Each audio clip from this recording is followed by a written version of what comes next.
Nosferatu. Now, this Oh, finished at the box office this weekend. It was third behind the two that you just mentioned. So the the two best new family films. release. Yes, the best new release, directed by Robert Eggers, and this is the classic story of Dracula, but done in a sort of remake fashion of the 1922 Gothic masterpiece by F.W. Murnau. Thomas Hutter is played by Nicholas Hoult, and he's married to Ellen, played by Lily Rose Depp, and she's possessed by some spirit. And Thomas uses his connections to meet Count Orlok, played by Bill Skarsgard in heavy makeup. And he's like a mysterious, sort of disfigured man who's a recluse. And Ellen also has visions of some demon possessing her, and which only get more extreme. Emma Corrin and Aaron Taylor Johnson play Ellen's best friend and husband. Willem Dafoe is a scientist who's trying to diagnose and expose what is going on with Ellen in relation to Orlok. And I don't know how deep you go into the plot because I mean it's Dracula, but it follows it pretty closely. This movie reminded me of the experience of watching The Green Knight, and this is something that's not my thing. I don't necessarily know the mythology, but I know the story kind of. But it's so in tune with what it is and what it wants to be, and it's very faithful to its craft and to itself that it's kind of hard not to be impressed by it, even if you're not like really digging it. But it's a marvel to look at and cool to think about because the ideas, which are kind of standard for the story, are put in a way that I've never really seen on screen before.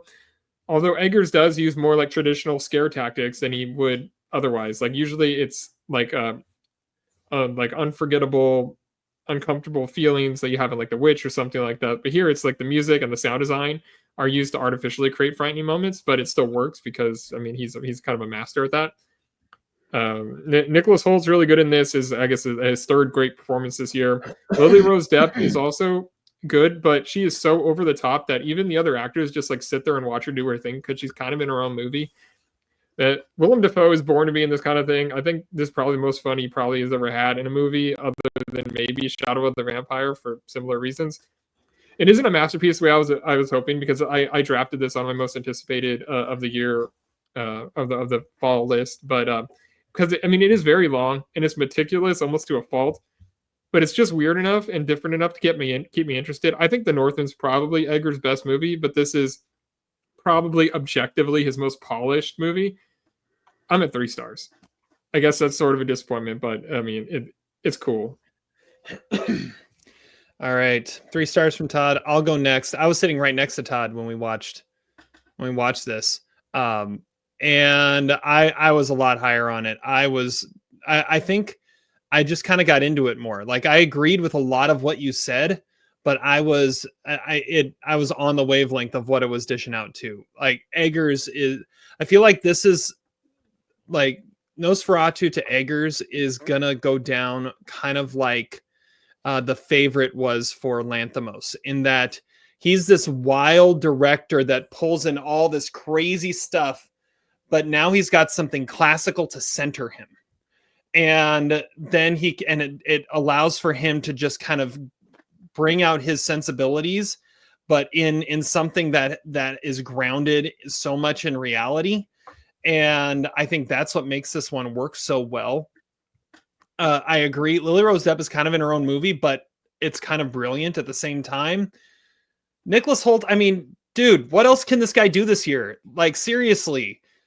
We were talking a couple weeks ago how he could easily like get an Oscar nomination for The Order. And now he's got this. He's got Juror Number 2. I was really hoping throughout this. I'm like, come on, make him Renfield. Make him Renfield again. Please make him Renfield again. That would have been great. And Willem Dafoe is Willem Dafoe. I mean, he fits says in on Lanthimos Wikipedia that he's Van Helsing or he's based on Van Helsing. Nicholas Hoult. No, Willem Dafoe. No. Oh, Willem Dafoe is based on. Oh, I got it. I got you. Okay, that fits. Simon McBurney too, with a crazy performance. I thought about giving this 4 stars. I've got it at 3.5 right now. It might go up, but yeah, Eggers. This was exactly. I heard someone describe at one point that if you can imagine what Nosferatu would look like directed by Robert Eggers, it's exactly what you get. And I loved what I got. So yeah, high 3.5 stars for me. Zach, where are you at? So Terry's comparison is interesting about Lanthimos. That's not the comparison that I would make, but I see what you're saying.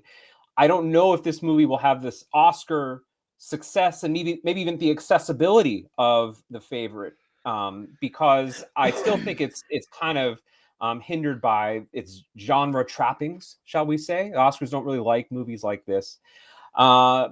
So the comparison that I was going to make wasn't Lanthimos. I actually thought about Damien Chazelle, and I think this is more like La La Land, and compared to like his smaller productions beforehand, this is the first movie, I guess The Northman qualifies for this, but this is the first movie where I really felt like Eggers had a big budget.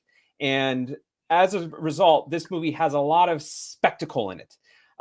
Spectacle in both the cinematography and then the art direction, the music, the jump scares. And I have to say, I kind of miss the old Robert Eggers, although I did like The Northman. But to me, all of his movies, I love The Witch. The Witch was a top movie of that year for me. And they've just kind of gone successfully downward, I guess. In succession, I should say. The reasons I didn't like this movie are somewhat fair and somewhat unfair. I'll start with the unfair reasons, which is that I love Herzog's Nosferatu, and that is a movie that is like infinitely more grounded in like nuance and character development. And this movie, I don't think really cares as much about that sort of stuff. I think it's very much into the jump scares. I agree with Todd. I was surprised by the level of jump scares in this movie, and especially scares that had some pretty over-the-top special effects as well.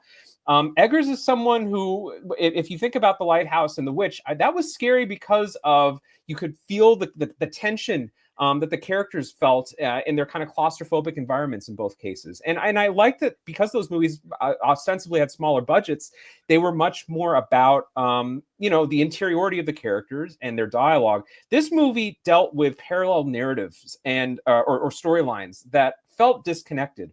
The core of the movie really should have been Ellen and the Count and their, I don't know if you want to say relationship, or his possession of her.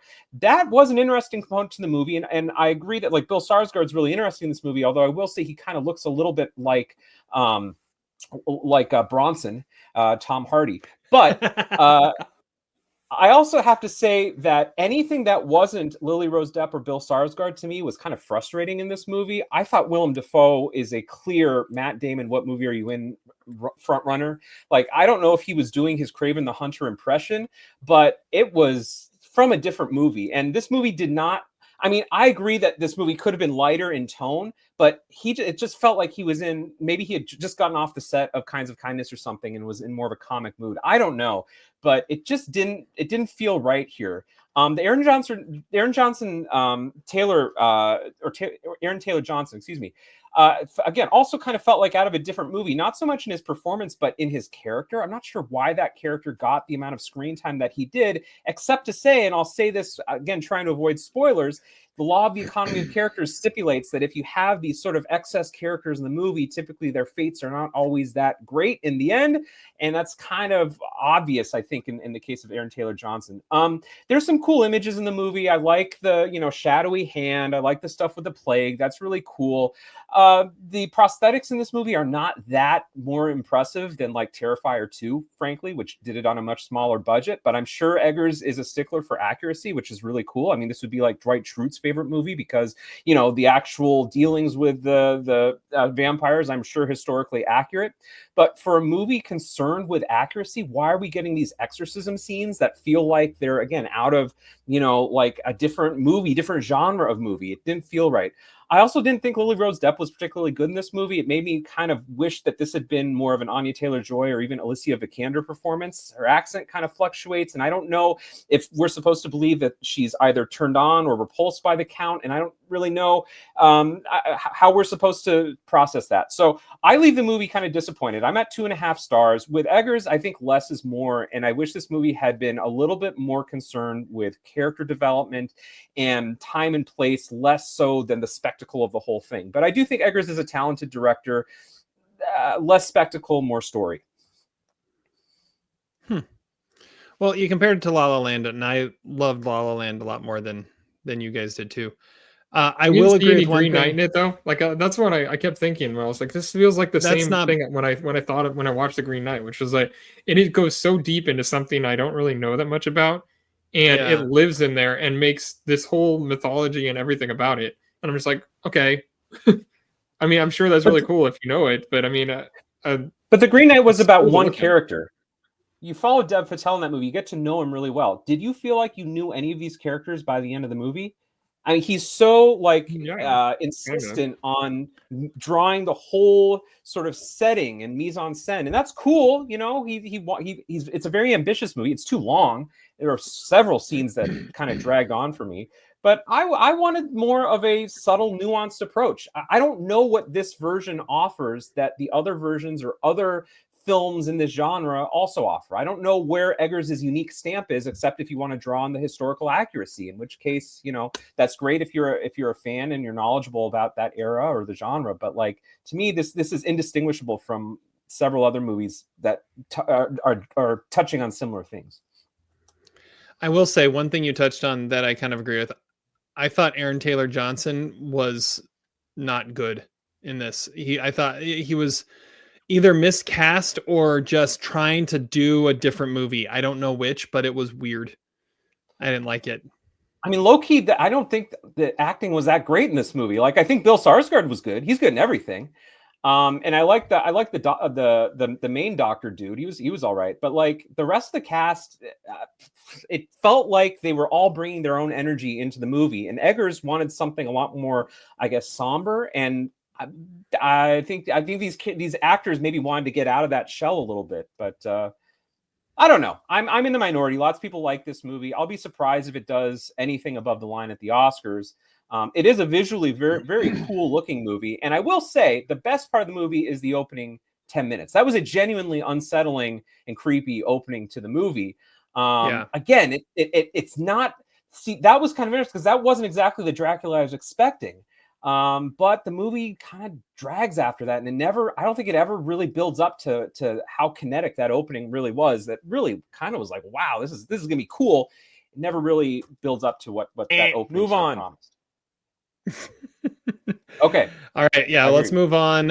So that's 2.5 from Zach, 3 from Todd, 3.5 from me. Nosferatu's in theaters.